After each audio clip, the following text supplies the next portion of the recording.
നമസ്കാരം. കേരളം ഭരിക്കുന്ന മുഖ്യമന്ത്രി പിണറായി വിജയൻ കുറച്ചെങ്കിലും വെളിവ് കാണിക്കുമെന്ന് കരുതി.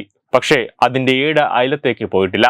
കാരണം നമ്മുടെ രാജ്യത്ത് വലിയൊരു ഭീകരാക്രമണം നടക്കുകയും അതിൽ നിരപരാധികളായ 26 വിനോദസഞ്ചാരികളായ നമ്മുടെ ഭാരതീയർ കൊല്ലപ്പെടുകയും നമ്മുടെ രാജ്യം വലിയൊരു വിഷമഘട്ടത്തിലേക്ക് പോകുമ്പോൾ ഇതൊന്നും അറിയാനില്ല, എനിക്കിതൊന്നും യാതൊരു പ്രശ്നവുമില്ല എന്ന രീതിയിലാണ് ഇസ്ലാമിസ്റ്റുകളേക്ക് വെള്ളപൂശി 4 വോട്ട് വാങ്ങാൻ വേണ്ടി പിണറായി വിജയൻ ഓരോന്നും കാണിച്ചു കൂട്ടുന്നത്.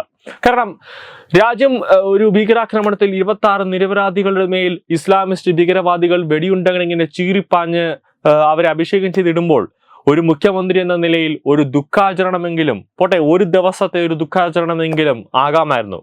തൊട്ടടുത്ത ദിവസം പുതിയ AKG ഭവന്റെ ഉദ്ഘാടനം നടത്തുന്നു. മിസ്റ്റർ പിണറായി വിജയൻ, നിങ്ങൾക്ക് ഇത് എങ്ങനെ മനസ്സ് വരുന്നു എന്നതാണ് ജനങ്ങൾ തന്നെ, സോഷ്യൽ മീഡിയ തന്നെ ചോദിക്കുന്നത്. കാരണം ജനങ്ങൾ മൊത്തത്തിൽ വിഷമിച്ചു നിൽക്കുന്നു. ഓരോ സംസ്ഥാനത്തിലെയും IB-യും അതോടൊപ്പം തന്നെ പോലീസും ഉൾപ്പെടെയുള്ളവർ അതീവ ജാഗ്രതയോടെ നിൽക്കുന്നു. പല സ്ഥലങ്ങളിലും, അതായത് ആളുകൾ കൂടാൻ, ജനങ്ങൾ ഏറ്റവും കൂടുതൽ നിൽക്കുന്ന സ്ഥലങ്ങളിലേക്ക്, ഇപ്പോൾ മാർക്കറ്റുകളായിക്കോട്ടെ, സിനിമാ തിയേറ്ററുകൾ, അമ്പലങ്ങൾ ഉൾപ്പെടെയുള്ള സൂപ്പർ മാർക്കറ്റുകൾ, ഷോപ്പിംഗ് കോംപ്ലക്സുകൾ ഉൾപ്പെടെയുള്ള സ്ഥലങ്ങളിൽ ഒരു ആക്രമണത്തിന് സാധ്യതയുണ്ട് എന്ന കേന്ദ്ര റിപ്പോർട്ടുകളുണ്ട്. അതോടൊപ്പം തന്നെ അവിടേക്ക് ഒരു വലിയ രീതിയിൽ ഒരു സുരക്ഷ, ഒരു അന്വേഷണം, അതോടൊപ്പം തന്നെ എല്ലാം ഓക്കെയാണ്, ഒരു തരത്തിലുമുള്ള പ്രശ്നമില്ല എന്നുള്ള റിപ്പോർട്ടുകൾ നമ്മുടെ സംസ്ഥാന ഉദ്യോഗസ്ഥർ, ഓരോ സംസ്ഥാനത്തിലെ പോലീസുകൾ തന്നെ അതിനെ വ്യക്തമായി ഓരോന്നും നീക്കുന്നുണ്ട്.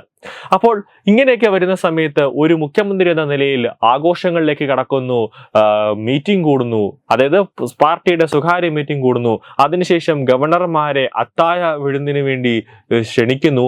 ഇതൊക്കെ ഒരു മുഖ്യമന്ത്രി, കേരളത്തിലെ ഒരു മുഖ്യമന്ത്രിക്ക് ചേരുന്നതല്ല എന്ന് ആദ്യം പിണറായി വിജയൻ മനസ്സിലാക്കണം. കാരണം നിങ്ങൾ സഞ്ചരിക്കുന്ന ആ ഇന്നോവ ക്രിസ്റ്റ എന്ന ആഡംബര വാഹനം ജനങ്ങളുടെ നികുതി പണമാണ്.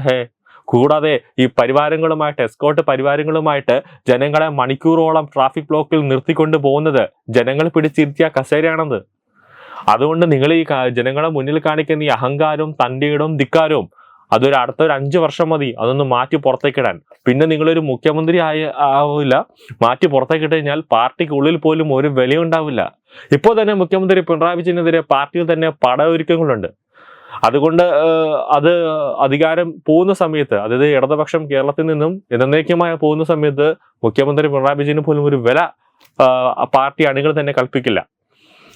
ഇപ്പോൾ ഏറ്റവും ഒരു പ്രധാനപ്പെട്ടത്, ഇന്ത്യയിലെ എല്ലാ സംസ്ഥാനങ്ങളും അതീവ ജാഗ്രതയിലാണ് നിൽക്കുന്നത്. കൂടാതെ കേരളത്തിൽ ആർക്കും എന്തും എപ്പോഴും വന്ന് ഒളിവിൽ കഴിയാവുന്ന ഒരു അവസ്ഥയായിട്ടാണ് കേരളം മാറിയിരിക്കുന്നത്. കാരണം നമുക്കറിയാം, കിഴക്കേക്കോട്ട, തമ്പാനൂര് മെഡിക്കൽ കോളേജ് ഉൾപ്പെടെയുള്ള സ്ഥലങ്ങളിലേക്ക് പോയി കഴിഞ്ഞാൽ രാവിലെ ഒരു 6:15 ആകുമ്പോൾ തന്നെ ആ റോഡ് മുഴുവനും അന്യസംസ്ഥാന തൊഴിലാളികളെ കൊണ്ട് നിറയാണ്.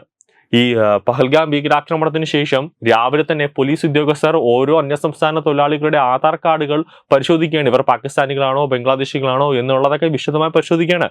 നമ്മുടെ ഈ പറയുന്ന വ്യവസായ മന്ത്രി രാജീവനോടായിരുന്നാലും ശരി തന്നെ, നമ്മുടെ മുഖ്യമന്ത്രി പിണറായി വിജയനോടായിരുന്നാലും ശരി തന്നെ, ചീഫ് സെക്രട്ടറിയോടും ശരി തന്നെ, കേരളത്തിൽ എത്ര ബംഗ്ലാദേശികളുണ്ട് എന്നൊരു വ്യക്തമായ കണക്ക് ഇപ്പോൾ സംസ്ഥാനം തിരിച്ച് ബീഹാറിൽ നിന്നുള്ള എത്ര അന്യസംസ്ഥാന തൊഴിലാളികൾ കേരളത്തിലുണ്ട്, ആസാമിൽ നിന്നുള്ള എത്ര പേരുണ്ട്, ഛത്തീസ്ഗഡിൽ നിന്ന് എത്ര പേരുണ്ട്, ഒഡീസയിൽ നിന്നും എത്ര പേരുണ്ടെന്ന് ചോദിച്ചു കഴിഞ്ഞാൽ അവർ കൈമലർത്തും. അവർക്കറിയില്ല, ട്രെയിൻ വഴി വരുന്നു പോകുന്നു എന്നൊക്കെ ഉള്ളൂ.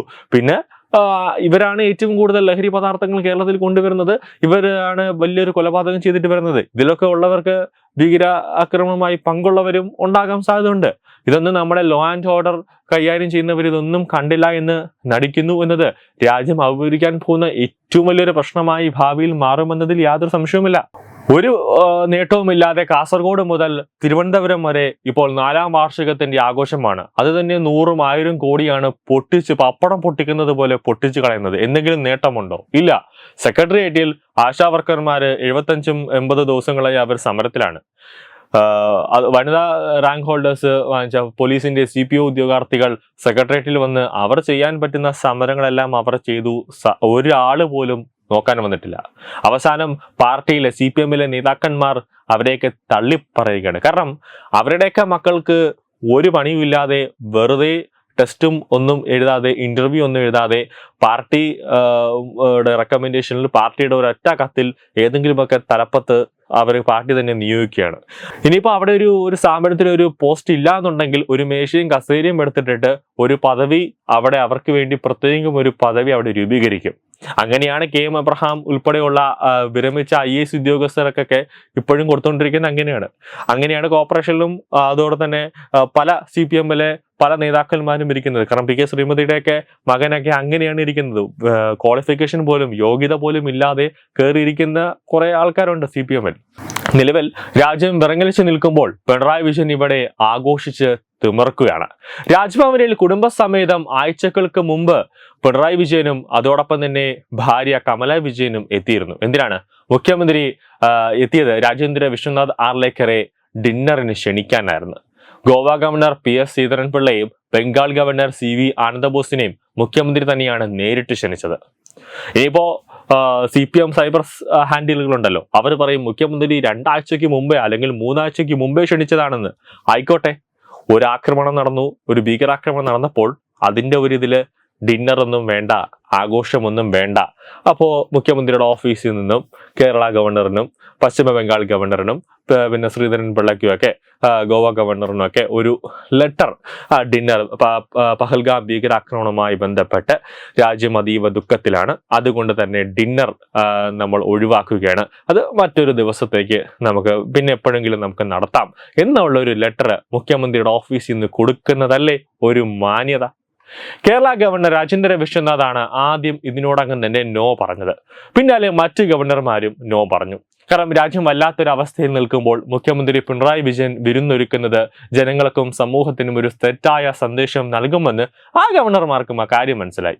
അതുകൊണ്ട് തന്നെയാണ് ഗവർണർമാർ പങ്കെടുക്കുന്നില്ല എന്ന് ആദ്യം തന്നെ രാജേന്ദ്ര വിശ്വനാഥ് ആർലേക്കർ പിണറായി വിജയന്റെ മുഖത്ത് നോക്കി പറഞ്ഞു. മുഖ്യമന്ത്രി പ്രധാനമായിട്ടും 3 ഗവർണർമാരെയാണ് അത്താഴ വിരുന്നിന് വിളിച്ചത്. അതായത് മകളെ അറസ്റ്റ് ചെയ്യരുതെന്ന് മോദിയുടെ അടുത്ത് പറയാനാണ് മുഖ്യമന്ത്രി ഈ അത്താഴ വിരുന്നൊക്കെ സംഘടിപ്പിച്ചത്. അതാണ് അതിന്റെ ഒരു യാഥാർത്ഥ്യം. കാരണം സ്വകാര്യമായി സംഘടിപ്പിച്ചാലേ പറ്റുള്ളൂ, അല്ലാതെ മുമ്പ് ചെന്നിട്ട് എങ്ങനെയെങ്കിലും സംഘടിപ്പിച്ചു ഇതെല്ലാം പത്രക്കാർ അറിയും, അയ്യോ ഇങ്ങനെയാണ് സംഭവം എന്ന്. മുഖ്യമന്ത്രിയുടെ മകൾ ഉൾപ്പെടെ മാസപ്പടി കേസ് നിർണായക ഘട്ടത്തിലെത്തി നിൽക്കെ ഡിന്നർ വിവാദമാകുമെന്ന വിലയിരുത്തലിന്റെ അടിസ്ഥാനത്തിലാണ് പിന്മാറ്റമെന്നാണ് ഈ സൈബർ ഹാൻഡിലുകളിൽ നിന്നൊക്കെ വരുന്ന ഒരു വിവരം. മുഖ്യമന്ത്രിയുടെ മകൾ വീണ വിജയൻ കേന്ദ്ര ഏജൻസിയായ SFIO, അതായത് സീരിയസ് ഫ്രോഡ് ഇൻവെസ്റ്റിഗേഷൻ ഏജൻസി അന്വേഷിച്ച കേസിൽ കുറ്റപത്ര പ്രകാരം പ്രതിയാണ്. വീണയ്ക്കെതിരെ ED അന്വേഷണം നടക്കുന്നുണ്ട്. വീണ തന്നെ കുറ്റം സമ്മതിച്ചതുമാണ്. CBIയും എത്താൻ സാധ്യതയുണ്ട്. കേസിൽ പ്രതിയായ വ്യക്തിക്കൊപ്പം ഗവർണർമാർ വിരുന്നിൽ പങ്കെടുക്കുന്ന സാഹചര്യം ഒഴിവാക്കണമെന്ന് കേന്ദ്ര സർക്കാരിന്റെ നിർദ്ദേശവും വന്നിട്ടുണ്ട്. കൂടാതെ CPMന്റെ പരമോന്നത പദവിയിലിരിക്കുന്ന MA ബേബിയെ വിളിക്കാതെ മുഖ്യമന്ത്രി തനിച്ച് നടത്തുന്നത്, അതായത് ഈ പാർട്ടി വിരുന്നിൽ നേതാക്കൾക്ക് വലിയ രീതിയിൽ സംശയമുണ്ട്. കാരണം മുഖ്യമന്ത്രിക്ക് 2 കാര്യങ്ങൾ ആണ് കാര്യം സാധിക്കാനുള്ളത്. ഒന്ന്, മുഖ്യമന്ത്രിയുടെ മകൾ വീണ വിജയനെ EDയും CBIയും പൂട്ടും. കാരണം കഴിഞ്ഞ ദിവസം തന്നെ പിണറായി വിജയന്റെ മകൾ വീണ തന്നെ പറഞ്ഞിട്ടുണ്ട്, ചെയ്യാത്ത സേവനത്തിനാണ് എനിക്ക് CMRL മാസപ്പടി തന്നത് എന്ന് വീണയുടെ കുറ്റസമ്മതമുണ്ട്. 2, മുഖ്യമന്ത്രിയുടെ chief principal secretary KM Abraham അഴിമതിയിൽ ഇങ്ങനെ മുങ്ങിക്കുളിച്ചു നിൽക്കുകയാണ്. വ്യക്തമായ തെളിവ് ഹൈക്കോടതിയുടെ കയ്യിലുണ്ട്. അതുകൊണ്ട് തന്നെയാണ് KM എബ്രഹാം അത് മേൽക്കോടതിയിലേക്ക് ഹർജിയുമായി ഡിവിഷൻ ബെഞ്ചിലേക്ക് പോവാത്തത്.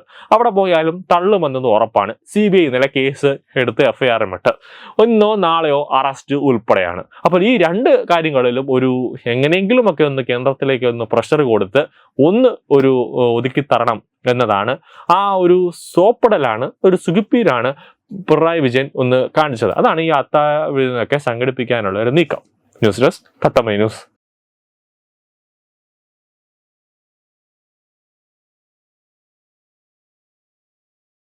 Partner EduBix Online Executive Education. Focus Physiotherapy Center Pattam. Unnat Engineering Gujarat. Tirthayatra.com. Iron Build Gujarat. PRS Hospital Killipalam Thiruvananthapuram. 5 തലമുറകളായി നിങ്ങൾക്കൊപ്പം. തുമ്പമൺ ശ്രീ വടക്കുംനാഥൻ ക്ഷേത്രം അമ്പലക്കടവ് പത്തനംതിട്ട. ശ്രീമദ് സ്കന്ദപുരാണ മഹാസത്രം 2025 മെയ് 11 മുതൽ 18 വരെ. ബ്രഹ്മശ്രീ മുംബൈ ചന്ദ്രശേഖര ശർമ്മയുടെ മുഖ്യ കാർമ്മികത്വത്തിൽ മഹാഗണപതി ഹോമം, സ്കന്ദപുരാണ പാരായണം, മഹത് പ്രഭാഷണങ്ങൾ, പൂജഹോമാദികൾ, കലാ സാംസ്കാരിക പരിപാടികൾ. സത്രയജ്ഞ കർമ്മങ്ങളിലേക്ക് എല്ലാ ഭക്തജനങ്ങളുടെയും സാന്നിധ്യവും സഹകരണവും സാദരം അഭ്യർത്ഥിക്കുന്നു. മഹാസത്രവേദിയിൽ മെയ് 18 പഴനി അരുൾമിക ദണ്ഡായുധപാണി സ്വാമി ദേവസ്ഥാന അർച്ചക സ്ഥാനികർ ശ്രീസെൽവ സുബ്രഹ്മണ്യ ശിവശാരിയാരുടെ മുഖ്യ കാർമ്മികത്വത്തിൽ നടക്കുന്ന അതിശ്രേഷ്ഠവും സർവൈശ്വര്യദായകവുമായ സ്കന്ദഹോമം. സ്കന്ദമഹാപുരാണ സത്രത്തിന്റെ ആദിമധ്യാന്തമുള്ള സമ്പൂർണ്ണ തത്സമയ കാഴ്ച തത്വമയി നെറ്റ്വർക്കിൽ.